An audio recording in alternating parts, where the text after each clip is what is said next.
बिस्मिल्लाहिर्रहमानिर्रहीम। peachtreetutor.com में खुशामदीद। Viewers, अपने इस चैप्टर में हम देखेंगे कि हम अपने बिजनेस के लिए फिक्स्ड एसेट्स को जब परचेज करते हैं तो उसे हम पीचट्री में किस तरह से रिकॉर्ड करते हैं, और इसके साथ साथ हम देखेंगे कि हम फिक्स्ड एसेट्स की डेप्रिसिएशन को पीचट्री अकाउंटिंग सॉफ्टवेयर में किस तरह से रिकॉर्ड करते हैं।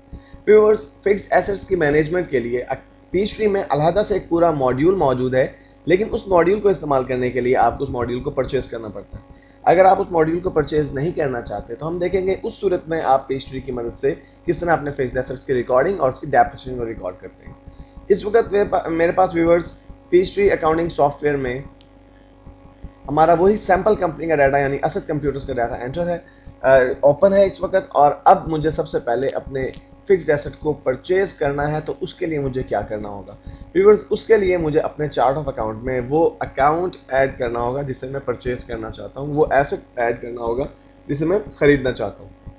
तो व्यूअर्स, उसके लिए मैं मेंटेन के मेन्यू से चार्ट ऑफ अकाउंट को सिलेक्ट करता हूँ और अकाउंट आईडीज में, चूंकि ये मेरा एसेट अकाउंट है और एसेट्स की जो हमारे चार्ट ऑफ अकाउंट्स में अकाउंट आईडीज हैं वो हम 1000 से लेकर 1999 तक एलोकेट कर सकते हैं, इसलिए मैं 1004 आईडीज को एलोकेट करूंगा।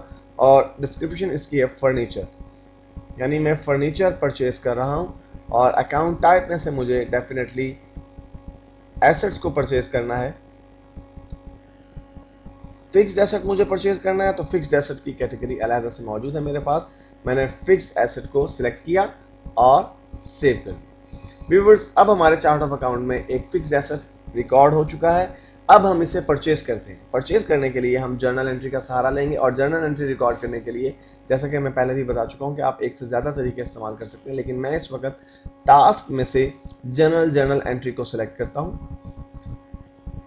और डेट के कॉलम में डेट बाय डिफॉल्ट आज की करंट डेट एंटर है। रेफरेंस नंबर अगर आपको देना चाहें तो आप रेफरेंस नंबर दे सकते हैं। फॉर एग्जांपल, आपने फर्नीचर परचेज किया, उसके अगेंस्ट आपने जो कैश पे किया है, तो उस कैश की जो आपको कैश मेमो मिला है उसका आपको नंबर एंटर करना चाहें तो रेफरेंस के तौर पर एंटर कर सकते हैं।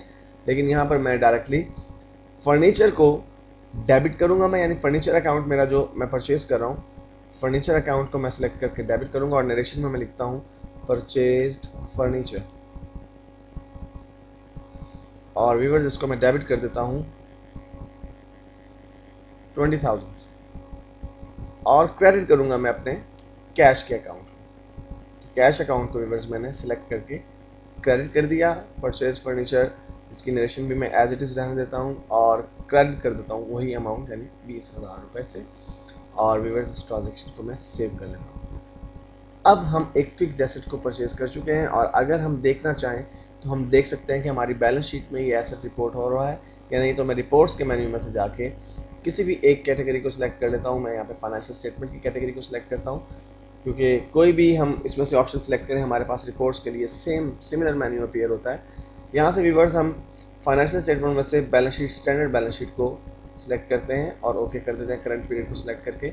अब व्यूअर्स, अगर आप इस बैलेंस शीट का जायजा लें तो आपके पास ये जो आपका पोर्शन है ये करंट एसेट्स को शो कर रहा है, और आपके पास प्रॉपर्टी एंड इक्विपमेंट में फर्नीचर नाम का अकाउंट मौजूद है जो कि 20,000 रुपये जाहिर हो रहा है, यानी आपका फर्नीचर अकाउंट जो है वो आपके चार्ट ऑफ अकाउंट में एंटर हो चुका है। उसके साथ साथ आपके अकाउंटिंग रिकॉर्ड भी अपडेट हो चुके हैं। व्यूअर्स, अब मैं आपको बताता हूँ कि आप अगर इन फिक्स्ड एसेट्स की डेप्रिसिएशन रिकॉर्ड करना चाहते हैं तो उसके लिए आपको क्या करना है। डेफिनेटली जितने भी फिक्स्ड एसेट्स हैं उनकी डेप्रिसिएशन वक्त गुजरने के साथ साथ होती है, और उस डेप्रिसिएशन को रिकॉर्ड करने के लिए आपको अपने चार्ट ऑफ अकाउंट में हर फिक्स्ड एसेट के लिए 2 अकाउंट्स एडिशनली ऐड करना। एक अकाउंट तो उस एसेट का अपना अकाउंट है जो कि जैसे कि हमने अभी उसे परचेज किया है, लेकिन 2 अकाउंट्स मजीद हमें रिकॉर्ड करने होंगे, एंटर करने होंगे। एक अकाउंट जो कि हमारा एक्सपेंस का अकाउंट होगा, डेप्रिसिएशन एक्सपेंस का अकाउंट, और दूसरा अकाउंट हमारा एक्यूमुलेटेड डेप्रिसिएशन का अकाउंट होगा। एक्यूमुलेटेड डेप्रिसिएशन अकाउंट्स पढ़ने वाले और समझने वाले लोग बखूबी जानते हैं कि क्या अकाउंट है, लेकिन जो लोग नहीं जानते उनको मैं बता दूं कि वक्त गुजरने के साथ साथ जब हमारे फिक्स्ड एसेट की वैल्यू में कमी होती चली जाती है तो हम उस कमी को एक अलग सेपरेट अकाउंट में रिकॉर्ड करते चले जाते हैं, जिसे हम एक्यूमुलेटेड डेप्रिसिएशन अकाउंट कहते हैं। Accumulated depreciation account कंट्रा asset account होता है, यानी ये एसेट का उलट होता है। इट मीन्स कि इसका ताल्लुक एसेट अकाउंट से ही होता है। तो हमें अब सबसे पहले अपने चार्ट ऑफ अकाउंट में 2 अकाउंट एंटर करने हैं। तो मैं मेंटेन के मेन्यू में से चार्ट ऑफ अकाउंट को सिलेक्ट करता हूं और 2 अकाउंट्स एंटर करता हूं। एक अकाउंट मुझे एक्सपेंस का एंटर करना है, तो उसके लिए मैं कैटेगरी जो चूज करूंगा, जाहिर सी बात है अकाउंट आईडी में 6000 की कैटेगरी चूज करूंगा, क्योंकि हमारे पास जो एक्सपेंसेस की कैटेगरीज है वो 6000 से लेकर 6999 तक अकाउंट आईडीज हम एलोकेट करते हैं स्टैंडर्ड वे में। तो मैं इसको 6007 आईडी एलोकेट करता हूँ और इसका नाम रखता हूँ डेप्रिसिएशन एक्सपेंस और डैश डाल के फर्नीचर। व्यूअर्स, आप जितने भी अपने फिक्स्ड एसेट्स परचेज करेंगे, जितने भी फिक्स्ड एसेट परचेज करेंगे, आप सबके लिए उनके अलहदा डेप्रिसिएशन अकाउंट बनाएंगे। और नेचर इस अकाउंट की डेफिनेटली एक्सपेंस है, तो हम इसे एक्सपेंस सेलेक्ट करके सेव कर देते हैं। और एक न्यू अकाउंट अब मैं ऐड करता हूं जो कि एक्यूमुलेटेड डेप्रिसिएशन अकाउंट है। जैसा कि मैंने आपसे पहले कहा, क्योंकि इसका ताल्लुक एसेट से है, कंट्रा एसेट अकाउंट है, इसलिए अकाउंट आईडी में मैं इसका 1000 की कैटेगरी या 1000 की रेंज से ही देता हूँ। 1005 अकाउंट आईडी एलोकेट कर रहा हूँ मैं इसे, और इसका नाम रखता हूँ मैं एक्यूमुलेटेड डेप्रिसिएशन फर्नीचर। और व्यूअर्स, इसकी जो टाइप है जो मुझे सिलेक्ट करनी है वो एसेट ही सिलेक्ट करनी है।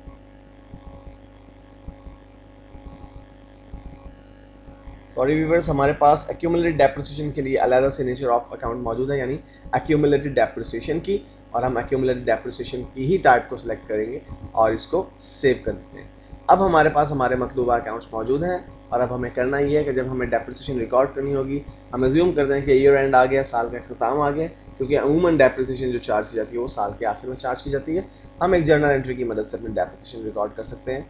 उसके लिए मैं टास्क के मेन्यू से जर्नल एंट्री को सिलेक्ट करता हूँ, जर्नल एंट्री को, और डेट जो भी आप साल के आखिर की डेट होगी वो एंटर करेंगे। यहाँ पर चूंकि मैं इस वक्त जस्ट आपको एक एक्सप्लेन करने के लिए इसको रिकॉर्ड कर रहा हूँ, अदरवाइज डेप्रिसिएशन आप डेफिनेटली एक पूरा साल गुजर जाने के बाद ही, आपका फाइनेंशियल ईयर जब गुजर जाता है, तो उस वक्त आप जो डेप्रिसिएशन रिकॉर्ड करते हैं। तो मुझे इस वक्त डेबिट कर देना उस डेप्रिसिएशन एक्सपेंस अकाउंट को, और क्रेडिट कर देना उसके एक्यूमुलेटेड डेप्रिसिएशन अकाउंट को। तो व्यूअर्स, हमारा जो डेप्रिसिएशन एक्सपेंस अकाउंट है उसका अकाउंट आईडी हमने जो एलोकेट किया था वो 6007 था। मैं ऐसे डेबिट कर देता हूँ और नरेशन में लिखता हूँ डेप्रिसिएशन फॉर द मंथ या फॉर द ईयर।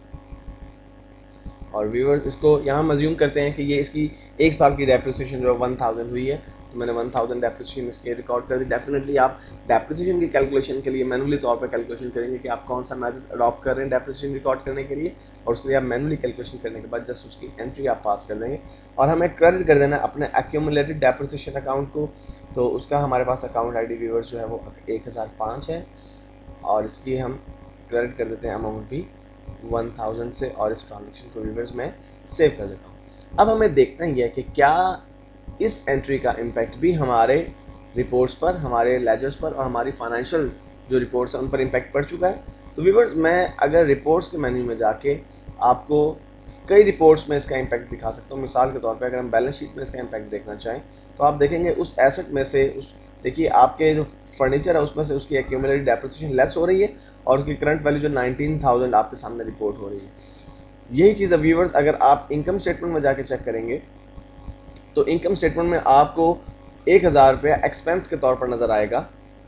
तो हम देखते हैं व्यूअर्स अपनी income statement, standard income statement को देखते हैं कि इसमें हमारे पास जो है ये हमें किस तरह से प्रेजेंट किया जा रहा है। मैं इसको ओके करता हूँ, और व्यूअर्स आप देख रहे हैं कि हमारे पास ये हमारी रेवेन्यूज़ हैं, फिर हमारे पास कॉस्ट ऑफ गुड्स सोल्ड है, और फिर उसके बाद हमारे एक्सपेंसेस हैं।